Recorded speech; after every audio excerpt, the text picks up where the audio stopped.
给我去趟矩阵穴，走后门。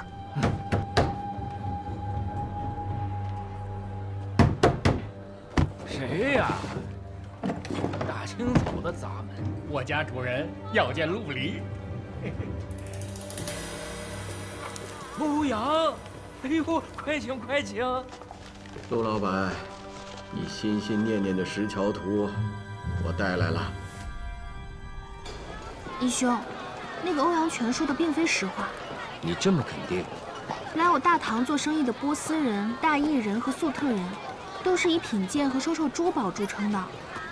对字画感兴趣的，即便在长安我都没听说过，何况在南州。再说我们只是观赏而已，又不跟他要，他为什么要撒谎呢？我想恐怕是跟画上的南州四子相继离世有关。大家会觉得这幅画不吉利，不值钱了。苏先生，苏先生，薛缓，怎么了？我师父已将命案探破，并且派人请了刺史、长史，你要不要一起去啊？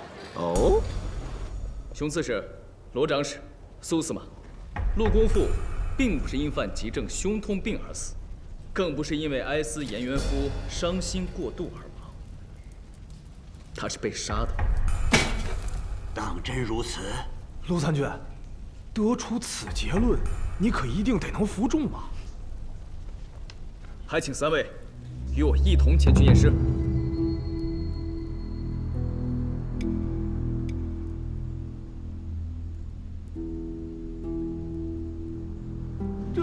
这还真是被杀的呀！陆参军果然神勇啊！是谁杀了我南州四子？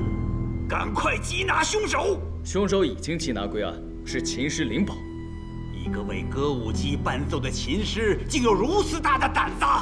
他已招供，凶器是把匕首，也起获了。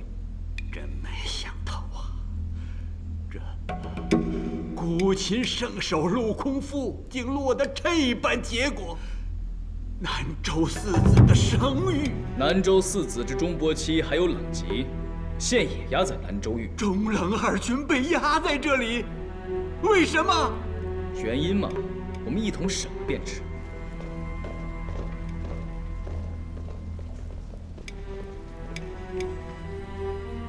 见过熊刺史、罗长史。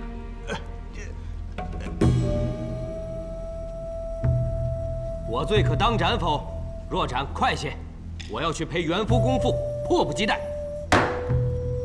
偏居一隅，自称名士，哼！事到如今，还如此颐指气使，你们的眼里还有国法吗？带上来！快走！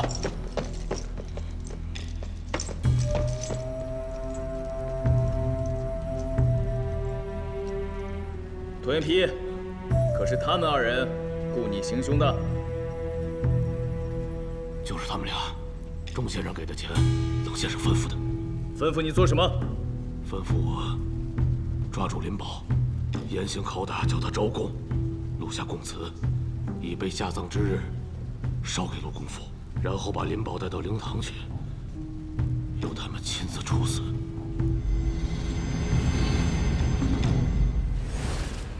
公父竟然是被人害死的，这件事情你为什么要瞒我？那晚，我与你喝完酒，你说你身体不适，我却没有尽兴，在城里找了一个酒肆，又喝了一个时辰。可是没有酒友，喝得实在没意思，所以，我便拿着酒出城来找公父兄。公父兄，这么早就睡了？快起来，跟兄弟喝酒！快起来！起来呀！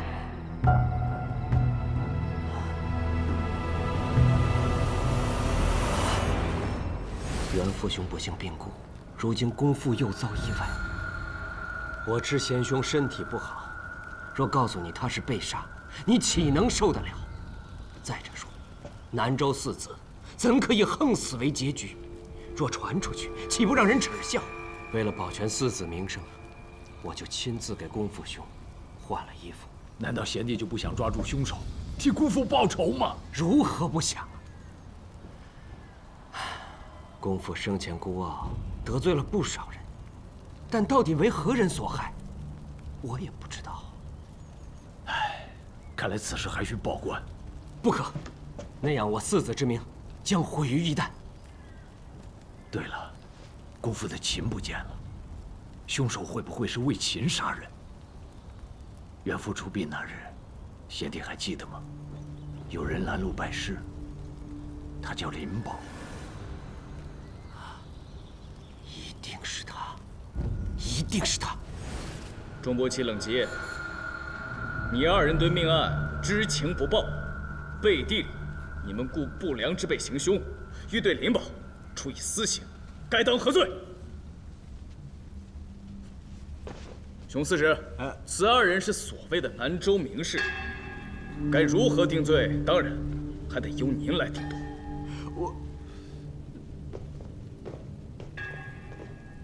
这钟伯奇和冷吉呀，实在是太让我失望了。可他们四子毕竟是我南州的脸面呐。我的意思，可以不用判得那么重。若让他们下狱，不也等于打我南州的脸吗？是啊。罗参军，熊刺史的意思明白了？刺史对名士还真是格外的偏爱。我是您的属下，全听您的，立刻释放便是。哎呀，卢参军，我刚才看你的脸色，还真怕你不给我面子呢。那怎么会？不过，陆公父被杀，此案情详细，必须公之于众。凶犯林宝必须当众问斩。现在就说人是林宝杀的，还为时尚早。这怎么？苏司马不信我？熊刺史、罗长史，你们先请回。冷吉和钟伯奇也可以先放了。我要见一见这个林宝。我没偷情，我真的没偷情。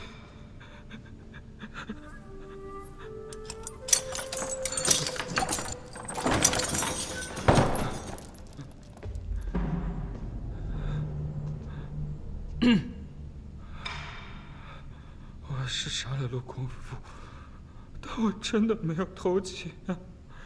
反正我已是死刑犯，只等一死，不要再给我上刑了。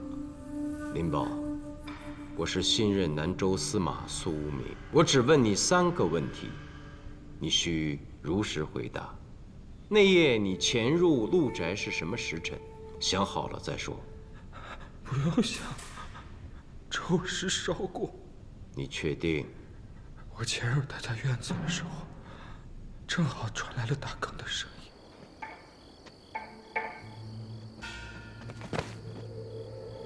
你摸进屋子的时候，陆公父在哪里，在做什么？在床上仰面睡觉。最后一个问题，你用凶器刺杀陆公父的时候，他有何反应？记住，必须如实回答。我当时一匕首就刺进了他的左胸，他应该是直接就死了，没什么反应。我问完了。苏明，你如何判定凶手另有其人？如果是活着的时候被利刃所刺，伤口色鲜横阔，肉皮紧缩，四周有血印；若肉痕齐整，则是死后刺入。此外，死后刺入肉色干白，那是因为人死后血脉不通，这你不知道吗？不对啊，可你并未验尸，只是刚才远远看了一眼。你又没有日夜盯着我，怎么知道我没有验尸啊？可陆公父的尸体，我是在抓捕林宝后才运进这南州狱的，随后我一直盯着。是吗？那我问你，仵作验尸后怎么说呀？这你就没有找仵作验尸，对吧？那日冷吉不让你开棺，你就想先抓到凶手，倒推案情。林宝招供，拖延批被抓，你就迫不及待地请来熊刺史和罗长史，就是想让冷吉和钟伯期难堪，对吗？陆凌风，你太自负了。我是想，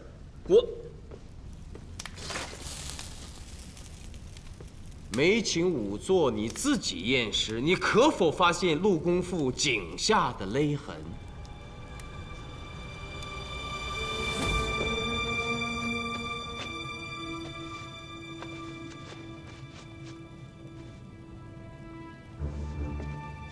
痕起喉下，平且深，色暗黑，而并不是起于耳后发际。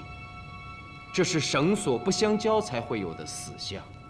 眼帘有出血，嘴唇青紫，皮下有血点，这都证明他是被人隔着东西勒死的。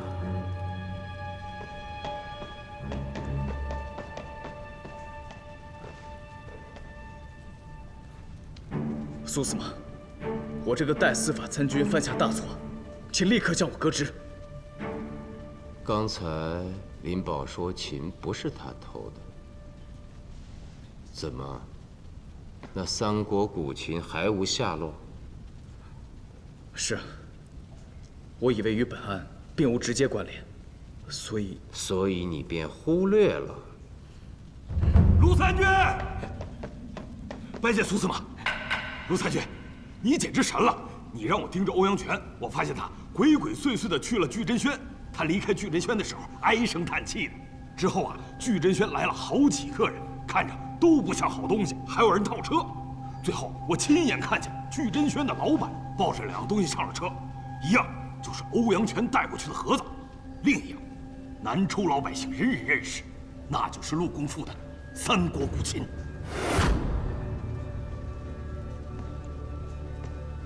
罗凌风，我还以为你把这么重要的线索给漏掉了。那盒子里装的应该就是石桥图。欲破此案，一图一琴至关重要，速追。是。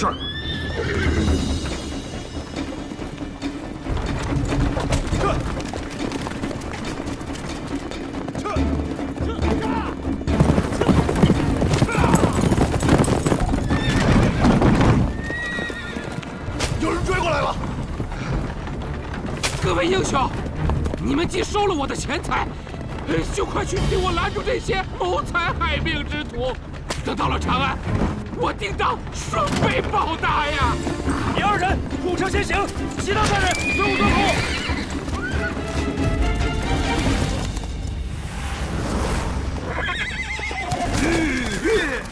我乃南州司法参军，尔等让开！陆参军，跟这些人没理可讲。杀！杀！杀！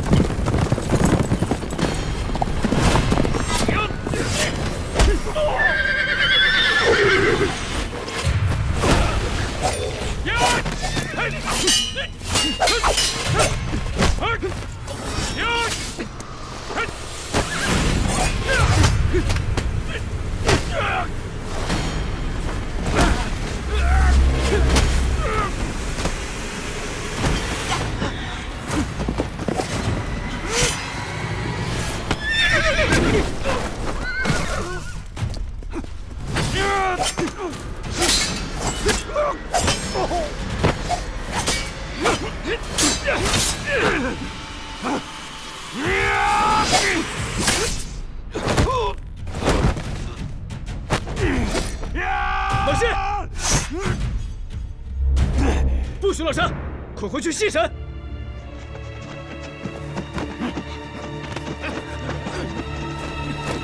撤！别动！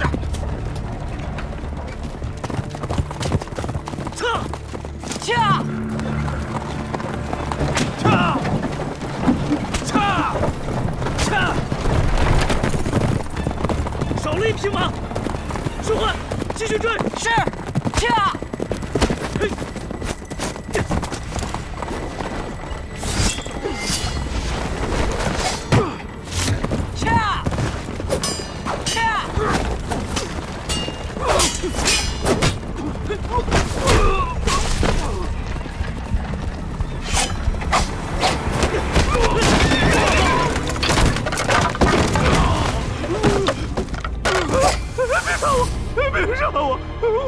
卓父啊！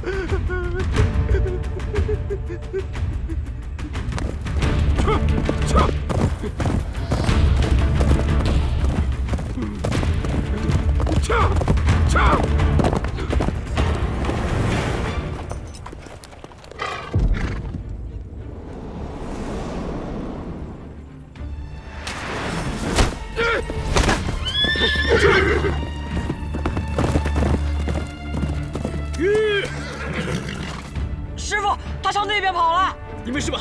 我没事。撤！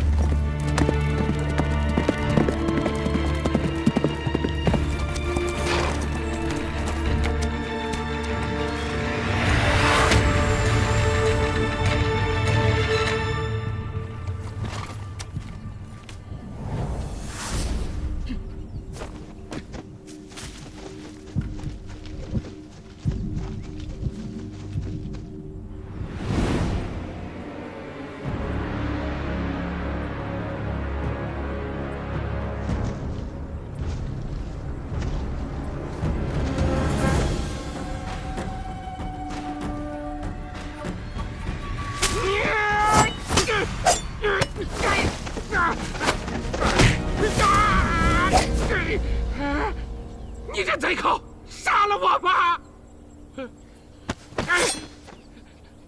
你说谁是贼寇？若非谋财害命，你追我干什么？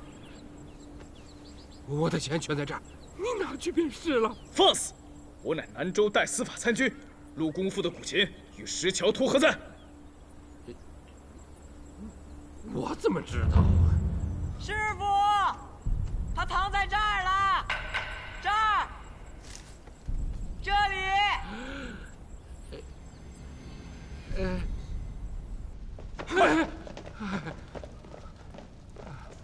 把他们俩先带下去。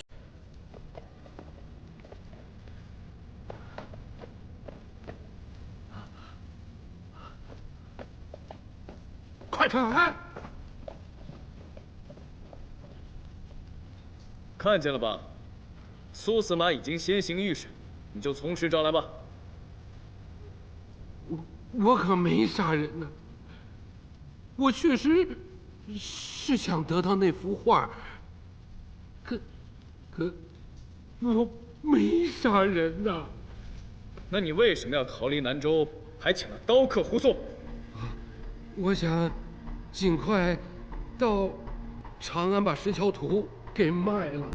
倘若那颜元夫和陆公父的死讯传到了长安，这幅画就卖不上好价钱了。至于请刀客护送，那是怕这一路上有山贼劫盗。石桥图，你花了多少钱买到的？3万钱。3万钱？司马上官刚才不是审过欧阳全了吗？我说的可都是实话呀。先前你出15万钱我没有卖，如今我也把玩够了，你再给个价，合适的话，这画你就留着。哎，这儿怎么多了点东西啊？这里原来就是乱石和竹子呀。哎，你没有去过石桥山吗？不对，欧阳全，你不会拿一幅赝品来糊弄我吧？我说你懂不懂画啊？这张轩的作品讲究的是布局、人物功力、笔触细尽圆浑，所以右下角的乱石和竹子一定有问题。哎呦，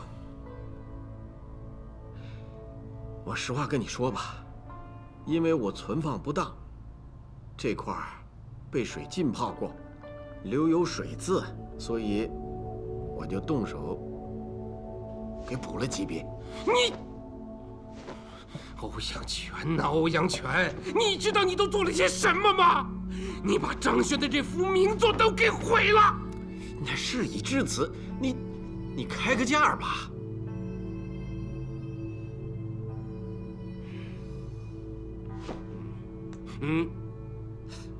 3万钱，陆离，你也太狠了吧！张轩现役名满大唐了呀！不卖呀？那宋柯，你行，买！陆离，你多年求购此画，欧阳权却一直不肯卖，我有理由怀疑是你杀了陆公父啊，造成石桥图不吉利的假象，迫使欧阳权主动低价割爱。没有，我真的没有杀人呐！那陆公父的古琴你是怎么得到的？别编瞎话！那琴是我拿回矩阵轩的，是从陆公父家里拿的。拿？偷的？怎么回事？说清楚！我有个相好的，住在城外，离陆公父家不远。那晚我从他家出来后，正好经过陆宅，酒后口渴，看大门未关，便想讨口水喝。陆公，陆公可在呀？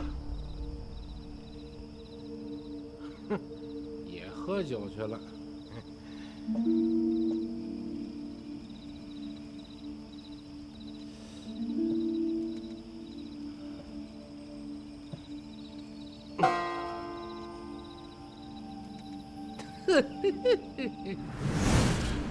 怪我呀！我就是干这行的，我爱谷物如命啊！陆离，你是何时进的陆宅？那是寅时，应该是子时吧？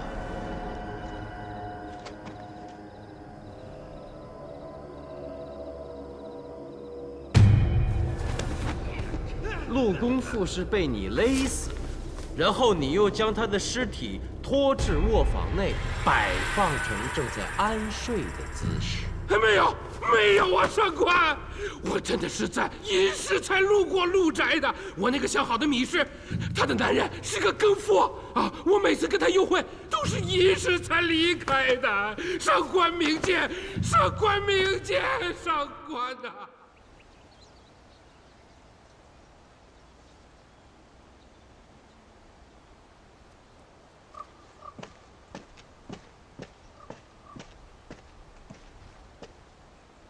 他们找到陆离说的那个米氏，男人确实是更夫，陆离没有撒谎。他离开米氏家的时候，已经寅时。哎呀，此案越发的不简单了。凶犯应该已经进入了我们的视线，或许只是我们漏掉了某些细节，所以才没有发现他。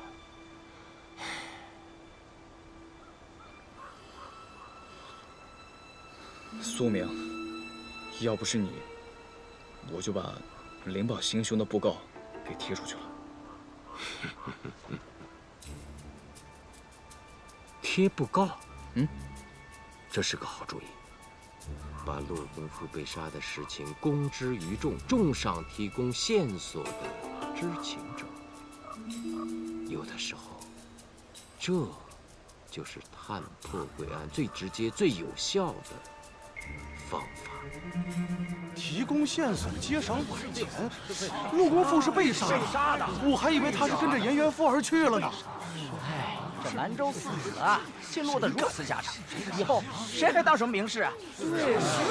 哎，你们看啊，重赏知情者，哎，这在南州可是头一回啊！是啊，早记的啥呀？别着急，喝口水，慢慢说。啊，好。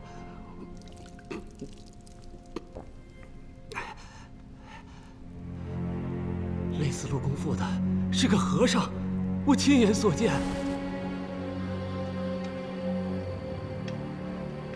陆公父不仅是个名士，他还是个善人。若在城里我讨饭没能填饱肚子，就去他家后窗敲一敲，他就会给些吃的。有时啊，他还把从酒席宴上带回来的好鱼好肉从后窗递出来给我吃呢。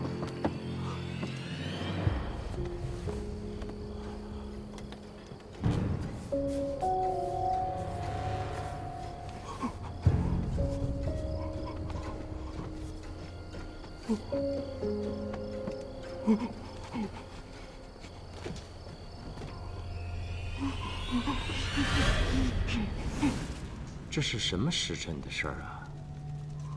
子时。子时？你不会是为了骗赏钱瞎编的吧？赏？你就这么相信那个乞丐？他是第一个。若不赏，以后还会有人为我们提供线索吗？不过这乞丐倒不像在说谎，他身份卑微，不敢报官，也合常理。所以呢？应立刻排查与南州四子有关的僧人，尤其是与陆公父有过交往的。一定要注意细节，细处才是查案的关键所在。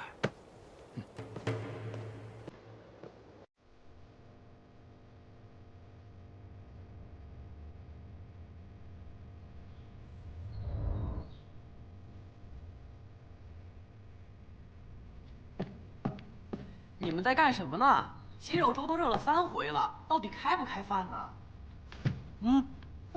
吃饭了，吃饭了。我刚听说是鸡肉粥，鸡是最爱喝了。好了，吃饭了。这话看了一上午了，也该好好。等一下，这《石桥图》确实是张轩一生的杰作，今日得以欣赏，也不算白来一回南州。只是欧阳全骗了陆离。骗了他？看这个地方，应该不是被水泡过。这些乱石和竹子是为了遮挡原有的景物，或许更可能是个人。人？这是张轩所画吗？应该不是，从墨迹上看，应该是后加上去的，好像是一个奔跑而来的人。这明明是乱石和竹子，你从哪儿看出来是个人？从此处看，改画之人必懂画。这个地方只有添加人物，才不会破坏整幅画的神韵。你完全是凭想象，有何证据？没有，但我可以把我想象的画出来。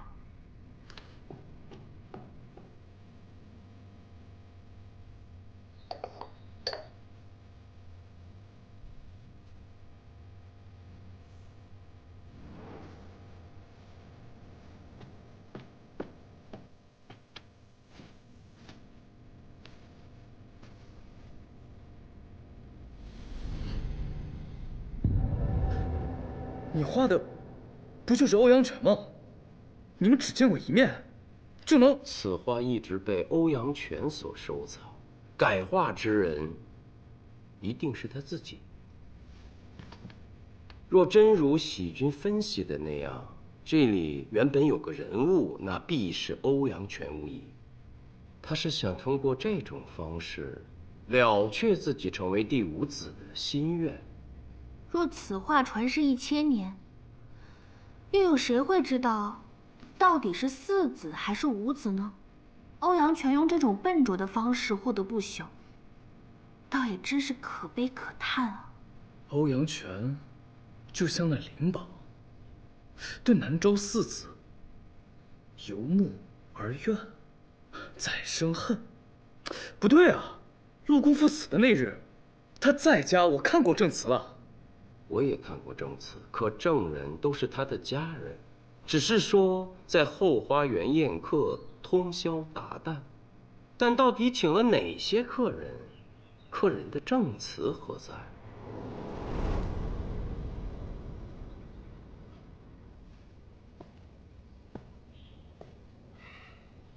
两位上官，裴小姐，那幅石桥图早已经不在我手上了，你们怎么又来了？可是你并没有把它卖给波斯商人，而是卖给了陆离。陆离犯了盗窃罪，故此画暂时由周礼保管。我把它带出来了，要不要再欣赏一下？这幅图我已经欣赏把玩了15年了，可以说与我朝夕相处。但如今已经割舍，永不再看。送客。站住！本参军非要你看不可。你这是何意呀？欧阳权，还是看看吧，看看此画与你卖给陆离时有何不同。把画打开。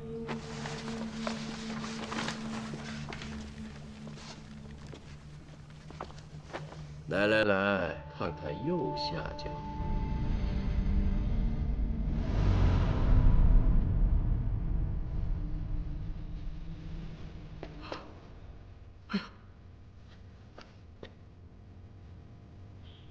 哎呀，哎呀，这是何人妙笔啊？这画的比我好的太多了。你们看，你们看啊，这画中的我，这身形，这眉宇间，这简直是名士风范呐！此画可改为南州五子图啊！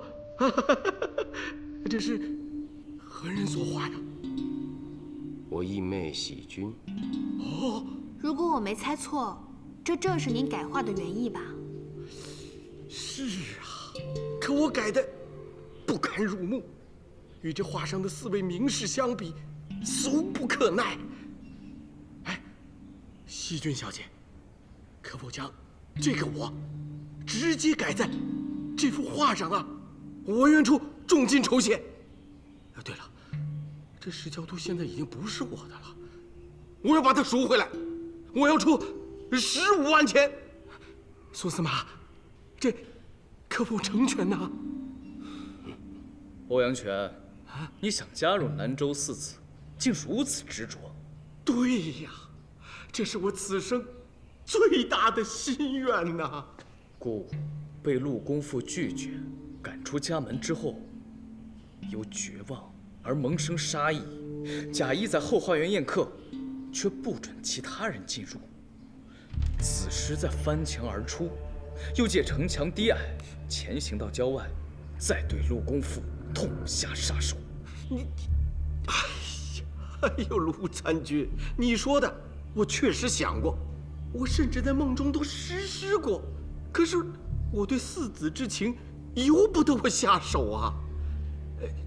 要不这样吧，只要是喜君小姐答应我，用你的妙笔把我加在这幅画上，我便认罪，我愿立刻伏法，只求临行时让我抱着这幅画。哎呀！陆公父死的那晚，就是你们4个与欧阳权在这里饮酒作乐的。欧阳老板给了钱让我来，我不好意思不来呀，你说是不是啊？他还让我监察品茶，这我哪会呀？燕元府的真迹我从未见过，我都不知道该如何下笔呀。我就是一个弹箜篌的，他非要我弹什么古琴，你说这不是为难我吗？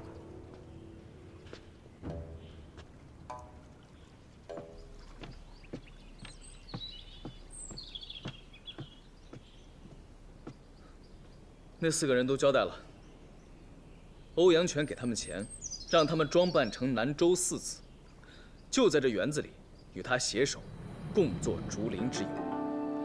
这不是第一回了，每年的3月初3，兰亭雅集的日子，欧阳权都会邀请他们来这儿饮酒作乐，通宵达旦。这次虽不是3月初3，想必是因为4子丧办，所以才举办了这最后一次聚会，也是对他自己追求名士的心愿做个了结。看来这欧阳权可以排除嫌疑了。我看这个心结，他并没有完全过去。一个商人竟如此附庸风雅，也实在是值得人同情。我看是可笑。我不在这儿浪费功夫了，与那4子交往过的和尚都找到了，其中2人有嫌疑，我得亲自去审。你再去问一下钟伯奇和冷吉，那陆公父一向傲慢，可曾得罪过和尚？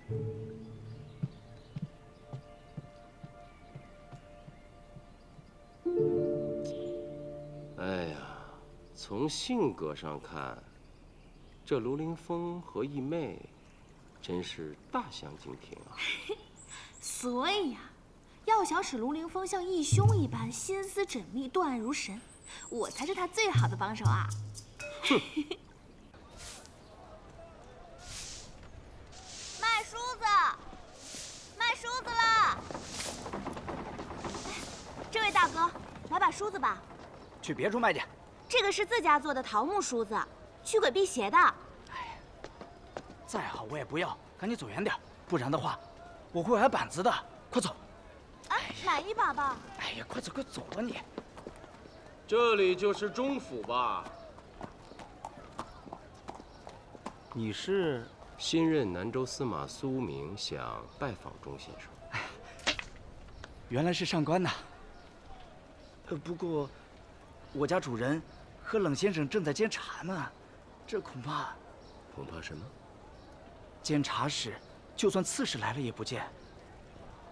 那我向你家主人学习监察，你看如何？那容我去通禀一下。不用，钟先生乃名士，自放达不羁。我直入其茶室，他是不会生气的。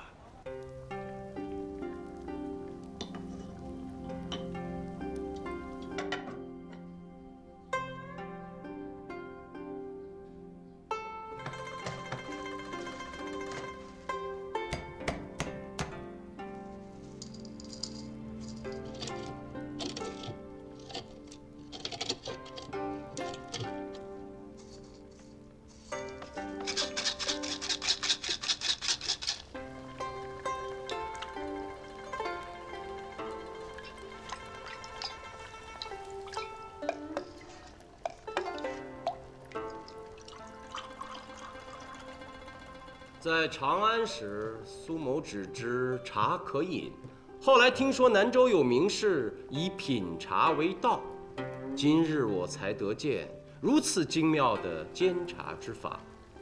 伯期先生不愧是茶艺大家。我兄乃南州四子之首，这饮茶之道，就是伯期之道。今日冒昧登门，就是想告诉二位先生，杀死陆公父的，并非林宝。那是什么人？现在还不知，只知在林宝刺出匕首之前，陆公父已死。公父苦也。若抓到凶手，我当将其碎尸万段。二位先生，节哀。司马何时才能抓住凶手？现在还不知道。我此番前来，也是想向二位先生了解一下，陆公父生前可有仇家，尤其是僧人。公父向来独居，性子孤僻，与人结怨或有可能，仇家，我不以为有。僧人仇家就更没有了。公父慈悲，僧人朋友倒是有几个。兄长，钟先生这是病了，可曾看过郎中？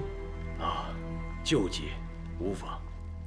我有个朋友深谙医术，随我从长安来，要不让他给您看看？谢谢司马，不必了。司马既然来了，就请坐下品一碗茶吧。那2名僧人也排除了嫌疑。南州境内大大小小的寺院，我都走了一遍，也没发现什么线索。那会不会是经过南州的云游僧人行的凶啊？也不是没有这种可能，但缺乏行凶的动机。陆公父最值钱的就是那古琴，其他财物也并没有丢失。这么说，此案此案暂时陷入了僵局，也许得多些日子才能找到真凶。苏司马这话等于没说呀。不过这也正常。虽说你是狄公的弟子，但毕竟也不是狄公啊。此案一直由我查办，与苏司马何干？你，长安也是有消息能传到南州的。刺史啊，要我说，这个司法参军卢兄就不要代理了。他也是当过中郎将的，不在乎这么个小官。你我可别自找麻烦呀。二位说是不是？是啊，以卢凌风之才，代理个司法参军，确实说不过去。在来的路上，他还让我帮他请辞呢。多谢熊刺史抬爱，代司法参军一职，请收回吧。也好也好，这样苏兄和卢兄在南州也可以过得更悠闲一些。哎，对了，南州最近又有了件大喜事，本州乡贤谢公的2位公子双双考中了进士，今晚要在湖心亭宴请宾朋，也请2位前往啊！还有可以带上裴侍郎的千金，一同游玩，可好？都听刺史安排。